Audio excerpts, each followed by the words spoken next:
beloved Boss Mike Cervera.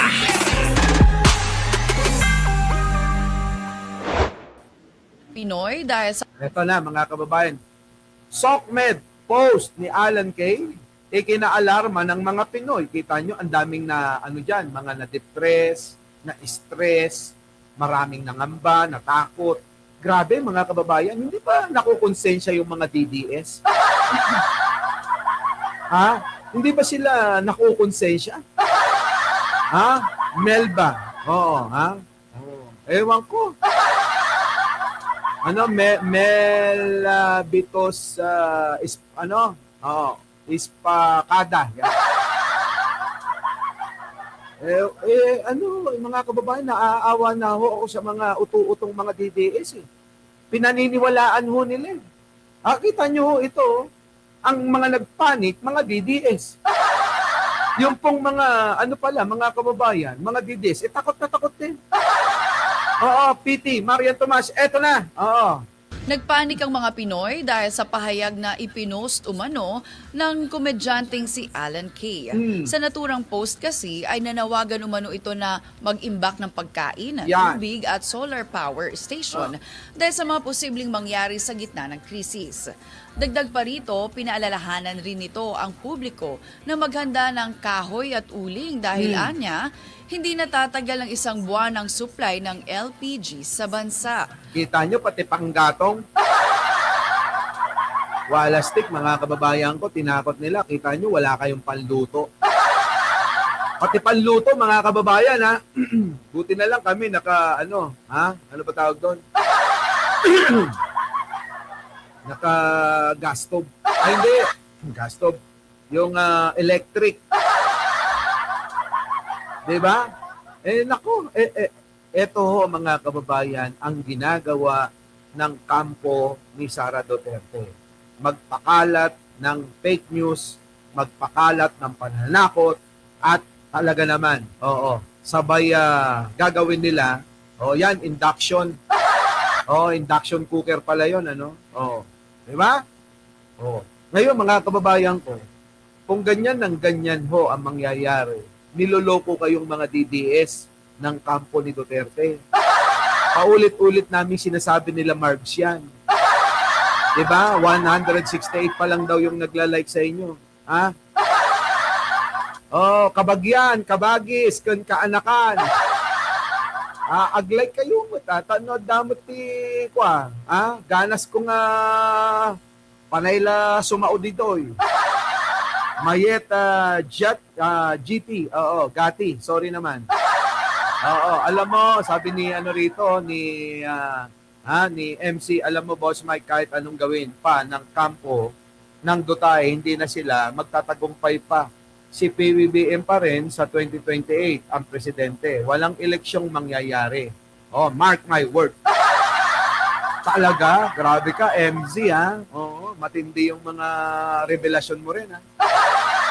Ron Reyes, correct, gamit ng mga DDS ang gera sa Middle East para mag-fake news. Grabe, no? Hindi ho, talagang Ninita Sabato, wala tayong magawa kundi i-debunk yung kanilang mga pinapakalat, Mida Pimentel. Ay, nako, Perold, Ray Michael Rehencia. Nako, bagong bagong balikbayan. Ang daming sa inyo mga mga OFW na parang galing sa DDS tapos pumunta uli rito. Mary Carbunco. Shoutout po sa inyong lahat, ha. Valdez Violeta. Nandyan na rin. Si Mr. Ashley Coronel. Nandyan na. Si Elena Mercado, yan, mga kababayan ko. Sige. Mila Berceles, Christopher Mejia. Tuloy-tuloy na tayo, mga kababayan ko. Eto na nga ho. Pakanoorin nyo muna. Pasok! Nagpanik ang mga Pinoy dahil sa pahayag na ipinost umano ng komedyanteng si Alan Kay. Sa naturang post kasi ay nanawagan umano ito na mag-imbak ng pagkain, tubig at solar power station dahil sa mga posibleng mangyari sa gitna ng krisis. Dagdag pa rito, pinaalalahanan rin nito ang publiko na maghanda ng kahoy at uling dahil anya, hindi natatagal ng isang buwan ang supply ng LPG sa bansa. Bunsod nito, marami ang naalarma at nagka-anxiety dahil sa mga ipinost umano ng komedyante. Alam ko, Uncle, aba. Totoo naman niya, si Uncle PTV. Minsan, basher ko pa yan eh. Dating DDS, kita niyo mga kababayan ko, di ba? Uncle? Wala eh. Ano ngayon, punta tayo ng gubat, manguha ng manggatong. Di ba? Kumuha tayo ng panggatong. Nung araw, mga kababayan, pag tinatamad po ako, dahil po laki tayo sa probinsya, di ba? Ay kapag tinatamad tayong pumunta ng kabakiran, ang ginagawa ko, yung alad. Pinuputol-putol ko na lang. Di ba? Yung parang sanga na ginaganon mo na lang hanggang maubos, hanggang yung bakod na lagpas sa'yo, hanggang tuhod na lang. Uy, sino nakaranas nun? Di ba? Manghuhula na palang si Alan Kay. Sino nakaranas nun? Mga kababayan, Gomamela. Nung araw ganun eh. Di ba? Nung araw, uutusan ka ng nanay mo. Inka, mangala iti ko, pangsung road. Agluto ako, kuna na. Siyempre, di ba? Mga kababayan, minsan tinatamad tayo. Putik na yan, yung bakod ng kapitbahay, nauubos.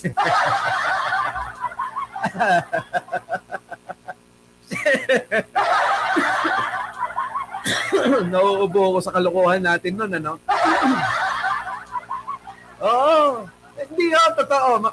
Posibleng yung mga taga-probinsya, hindi nyo naranasan yan. Di ba? Yung kasi mga kababayan, hindi tuyon-tuyo na yun hindi basa. Kasi kapag pupunta ka pa ng bundok o kabakiran, ang makukuha mo doon medyo basa-basa pa. Doon, hindi ka na magpapatuyo, di ba? Alain nyo lang tayo, allergy, karoba yun. Galit na galit yung kapitbahay namin nung araw, mga kababayan. Nauubos yung bakod nila, hindi nila alam, ginagawa namin panggatong. Di ba? Relate kayo, relate ba kayo? Natatama kayo eh. Sige, Alan Kay, bakit ba kasi? Si Alan Kay Kabila nito, galit na inalmahan mismo ni Alan Kay ang mga naturang pahayag dahil lumalabas na ang nag-post nito ay fan page lamang. At hindi pala si Alan Kay, mga kababayan, ang nag-post, kundi fan page ginamit. Siguro nga, di ba? Alam nyo naman ng mga DDS, di ba? Ito, dami ng tao. Dami ng tawa ng tao. Relate kayo, no? Baga DJ Karoba yung token din na yun. Inibus yun, alad min. Anak ti Diables nga. Maragregatan kami, nga kapalpalot. Dagita nga alad, apan nyo insong road.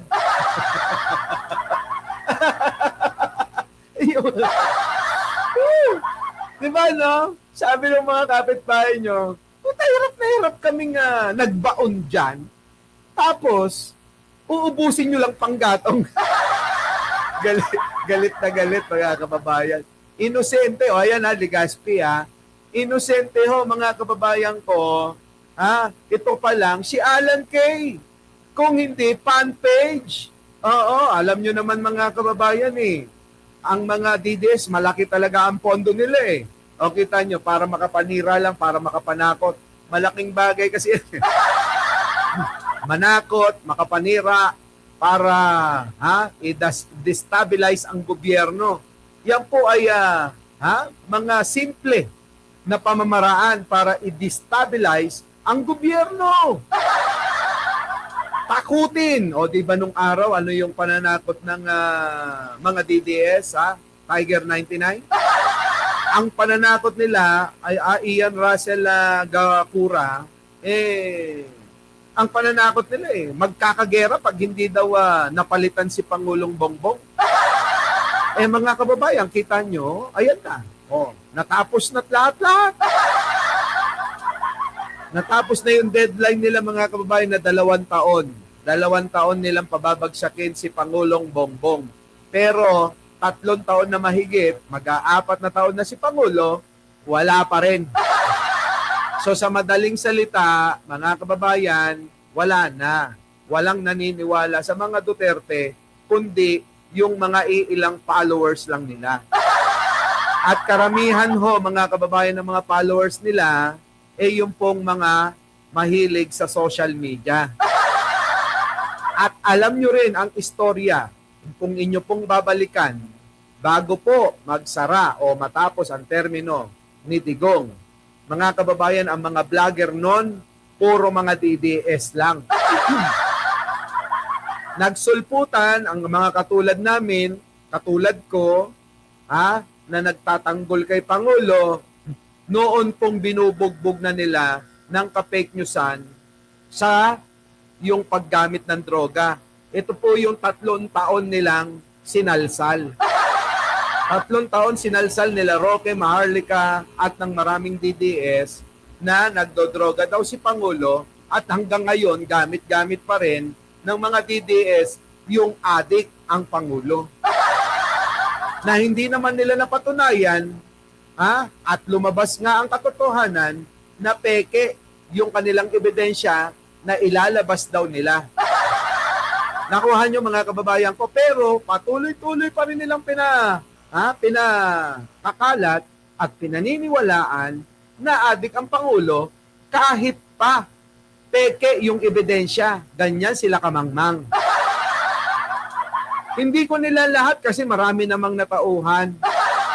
Napakarami natauhan, mga kababayan, nung pinapakalat nila yung video na yan.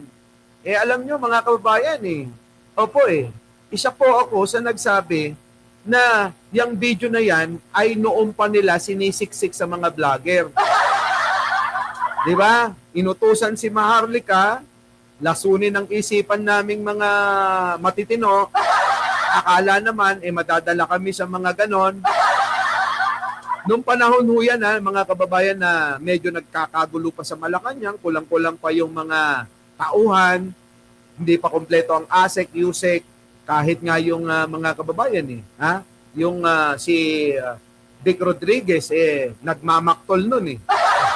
Yun na yung panahon na, balikan lang natin, yun yung panahon na talagang magulo sila. Kaya ako naman, syempre, sabi ko nga, alam ko naman yung kwento at istorya, babalik na lang uli ako para ipagtanggol si Pangulo.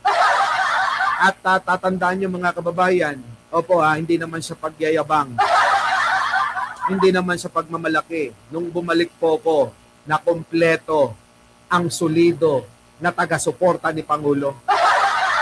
Kung inyo lang maalala, sa inyo siguro hindi ako kilala nun kasi sino ba naman ako? Isa lang akong hamak na barbero. Isang hamak na grab driver. Yun lang naman ako. Sino naman maniniwala sa katulad ko? Kaya nga mga kababayan, maraming salamat sa mga kaibigan nating vlogger na naniwala sa atin at ngayon kasama natin. Diba? Ana Amparo, late ka na. Nets, 845, late ka na rin. Natandaan nyo ba yon? Marites Musni? Alam lahat ng mga kaibigan natin na vlogger yan. Tayo ang nagpabulat sa mga yan. Isa-isa kong dinayalogo. Isa-isa kong miniting kahit si Nino. Mga kababayan, si Nino lahat, name it. Maliban lang sa mga iba dyan na mga bobo. May mga nagpapanggap na gumagamit kay Pangulo. Kunyari sumusuporta mga kababayan kasi doon sa for the views. Hindi naman tayo ganun mga kababayan ko. Hindi tayo ganun. Kaya nga mga kababayan, karamihan ng mga vlogger ni Pangulo, kita nyo, kahit na minsan nasasaktan sila dahil kay Martin. Diba? Diba? Nagtatawanan lang kami. Ronnie de Guzman. Di ba? Yan yun. Pero balikan natin itong mga DDS, mga kababayan. Eto, tingnan nyo. Tiger 99, subok mo naman ako, di ba? Alam niyo mga kababayan, marami tayong ginagawa na nasa likod lang. Hindi po pwedeng sabihin kung ano yun. Para makatulong tayo sa administrasyon. Lahat ng kaparaanan na alam natin, lahat na magagawa natin gawin natin para makatulong sa administrasyon, para magtagumpay. Maraming mga nagsasabi na, good luck, sana magtagumpay si Pangulong Bongbong. Good luck dahil sana, di ba? Ganito, ganyan, pero wala namang gawa. Puro lang salita. Mga kababayan, sa panahon ngayon, hindi ho kailangan yung salita lang na salita. Kailangan may ginagawa tayo para makatulong. Di ba? Ganun yun, Tiger 99. Kaya hindi ako vocal sa mga ginagawa ko, hindi katulad ng iba. May nagawang mabuti sa kapwa vlogger, hala, habang buhay na utang na loob na. Hindi ko tinuturing na utang ng loob ng mga vlogger kung ano yung nagawa ko sa kanila. Yun po ay kusang loob na ginawa ko para sa kanila. Kaya hindi utang na loob ang tawag doon. Kung hindi kung ano yung ginawa ko sa kanila, pakiusap ko sana, gawin din nila sa iba. Yun! Dahil pag nagawa na nila sa iba, yun, parang nakabawi na rin sila sa ginawa ko sa kanila. Tama ba? Ganun ang tamang pag-uugali. Yun, Nora Brown, ano? Ha? Ganun. Eto, alam mo na. Tingnan nyo mga kababayan ko. Eto si Alan Kay. Ginamit nila. Easy Loy, halak ka, Mike, kay Martin.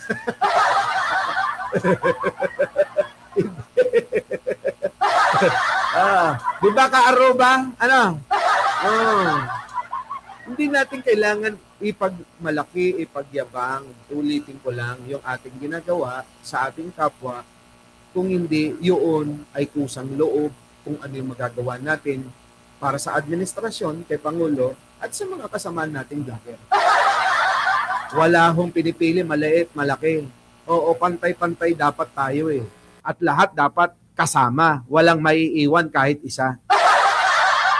Ganon ho ako mga kababayan eh. Ewan ko siguro yung iba sa tingin nila, baka may nasasabi. Baka naman mga kababayan, alam nyo naman, di ba? Ang kabutihan, kinaiinggitan, di ba? Kasi mga kababayan, ganyan yun eh. Ikikwento ko ba yung nasa banal na kasulatan? Yung pong ubasan? Alam nyo naman siguro yung kwento nun, di ba? Yung kwento ng isang mayaman na may-ari ng ubasan. Ikikwento ko lang. Kasi alam nyo, nung kabataan ko, mga kababayan, muntik akong maging pastor. Palabas kami, may Bible study kami. Mula nang bata po kasi ako, mula nung mga grade, mula ho nung 5 years old ako, namulat no po ako sa pagro-rosary tuwing gabi. Nagro-rosary po kami tuwing gabi, nagdadasal, ganon. Gabi-gabi yon, walang mintis. At maaga rin po ako namulat na mag-aral at magbasa at dumalo sa mga Bible study. Di ba, mga kababayan? Kaya kahit papano may naalala tayo na mga po pwede nating i-apply sa ating mga sarili. Alam po yon, mga kababayan ko. Eto. Ayaw maniwala ni Marites Musti, ihambing natin mga kababayan yung aking pinaghuhugutan. Ito. Ang ubasan, mga kababayan. May isang mayaman, hindi si Kulaong yan. Nasa banal na kasulatan, may isang mayaman na may-ari ng ubasan, at isang araw, wala siyang magawa, siya'y pumunta, sa bayan. At doon nga sa bayan, mayroon siyang nakita ng kumpulan na mga nagbubuntayog, nagkakarakrus, at mga nakatambay. Ngayon, ang nangyari mga kababayan ko, tinanong niya, bakit hindi kayo nagtatrabaho? Maaga pa lang yon mga kababayan ha. Big-bigat. Big-bigat mga kababayan. Maagang maaga. Sabi ng mga tao, wala pong magbigay po sa amin ng trabaho. Kaya, nandito kami. Sabi naman nung mga kababayan,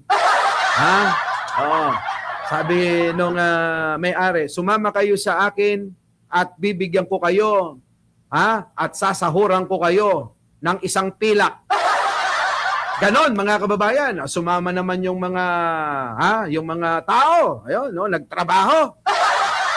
Sa bandang tanghali, mga kababayan, nainip uli yung may-ari ng Ubasan, yung mayaman na may-ari ng Ubasan. Pumunta uli ng bayan. Meron uli siyang nakita ng mga nagkukumpulan na ganon din.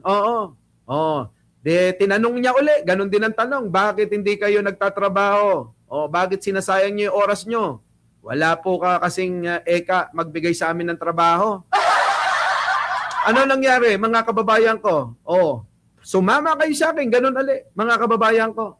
Sumama kayo sa akin at magtrabaho kayo sa aking Ubasan. Tapos mga kababayan, eto na. Pagdating na ng hapon, bibigay na yung sweldo. Katulad din ng napagkasunduan, yung huli na tinawag para magtrabaho ay pinangakuan din ng isang pilak bilang kanilang sweldo. Nung bandang hapon na mga kababayan, naunang sumweldo yung mga huling dumating. Ibig sabihin yung tanghali na hapon na dumating. Binigay yung isang pilak na napagkasunduan. Tapos yung mga umaga, yung unang batch na dinala sa Ubasan na nagtrabaho, binigyan din ng napagkasunduan na isang pilak. Nagreklamo ngayon mga kababayan.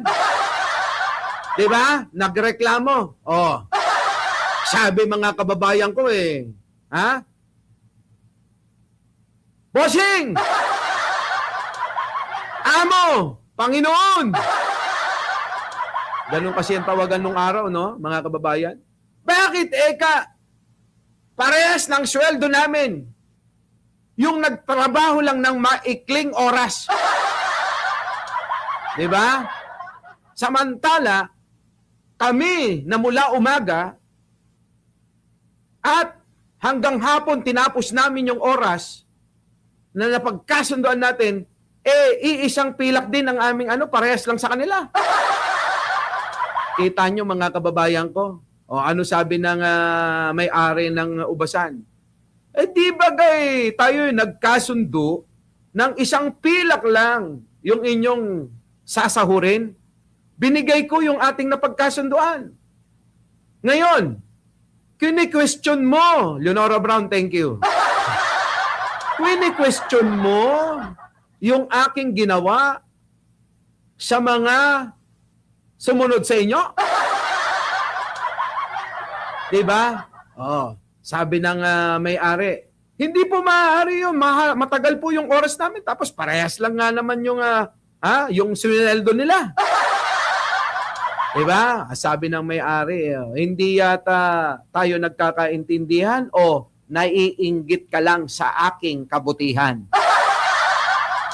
Nakuha niyo yung aral, mga kababayan? Marami kasi mga kababayan, ang mga tao na naiinggit sa inyong mga kabutihan. Kaya marami, kung inyong mapapansin, gumawa kayo ng mabuti, mayroon pa ring masasabi. At ganyan ngayon ang nararanasan ni Pangulong Bongbong Marcos. Gumawa na ng mabuti, binigay na't lahat-lahat. Binigay ng pantay-pantay. Pero eto ngayon, sinisira pa rin. Diba? Kita nyo mga kababayan ko, Marami naiinggit sa mabuting ginagawa natin. Diba? Oh, wag hong ganon. Matuwa tayo sa mga biyaya na nakukuha ng ating kapwa. Huwag tayong maiinggit sa kanila. Lahat po ng biyaya ay ito ay pinagsisikapan sa gabay ni Bathala. Tama mali, mga kababayan, di ba? Oh, yun. Kaya asahan na natin na talagang ganon, maraming kahit anong gawin nating mabuti, Leonora Brown, di ba Pachuchay, marami pa rin may ayaw sa atin. At marami pa rin mga galit sa atin. Di ba Clarita R? Di ba Vance Fernandez? Baka hindi nyo napakinggan, Admin BMB Joby, ulitin nyo na lang yung ating aral ngayong umaga. Ano? Di ba may pet habits? Cristina Cabrera. Dito na tayo ngayon. Ayan. Tulad nito, si Alan Kay, ginamit na naman. Wala hong katapusan ito, mga kababayan. Walang katapusan. Kaya Pastor Mike ang tawag sa'yo ni Chris Ulo. Kapag ko kasi kinakausap ko yung mga vlogger, lalong-lalo na si Chris Ulo, pilosopo. Di ba? Lalong-lalo na si Chris Ulo, pilosopo yan. Gagamitan ko ng mga words, mga wisdom na hinango ko sa banal na kasulatan para manahimik at parang na-hypnotize ka. Makikinig siya ngayon, di ba? Pero kasi mga kababayan, kung dadaanin mo, hindi, ganito, ganyan. Parang yung kaibigan ni Kaaruba, wala. Hindi talaga mangyayari na tayo, mga kababayan ko, magkakasundo-sundo. Kaya wag na kayong magtaka nung isang araw meron tayong DDS pinilit ko talaga na ibaba yung aking sarili at unawain sa ground. Para magkaintindihan kami. May pamamaraan kasi lahat ng bagay.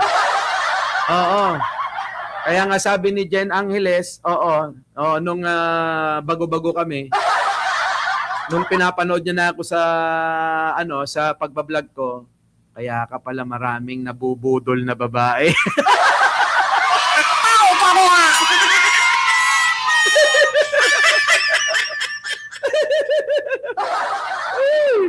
Di ba? Joke lang yun. Ganun yun, mga kababayan ko. Pilitin ho nating mabuti sa kapwa. Kahit anong galit nyo sa kanila. Mayroong batas na dapat gamitin sa paraan na gusto ninyo. Na makamit kung ano yung maging hustisya sa inyong pagkaagrabyado. Di ba, mga kababayan? Ay, nako. Idol sa Sunday, my dear. Inaabangan nyo. Sige. Tutuloy ba natin? Ito na. Hindi niya opisyal na hawak. Ani ng netizens, misleading kasi ang nasabing page na nag-post nito dahil verified ito ng platform at may blue check pa. Iyon. Kita nyo may blue check pa, mga kababayan, Ng publiko kay Alan Kay, verified pa yung account, mga kababayan. report na umano nito ang page para hindi na magamit sa kung ano-anong kwento. Yan. Nagpanik ang Marijo, Siyempre naman, dapat maginoo, makadiyos at makatao. At may kulang pa. Diba?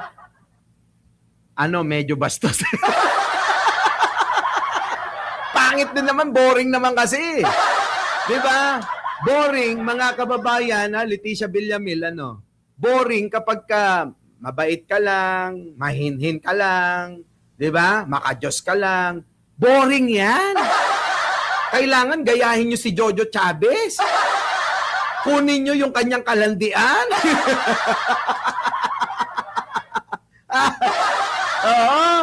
Diba? Kailangan bilang lalaki naman, dapat medyo bastos ka rin.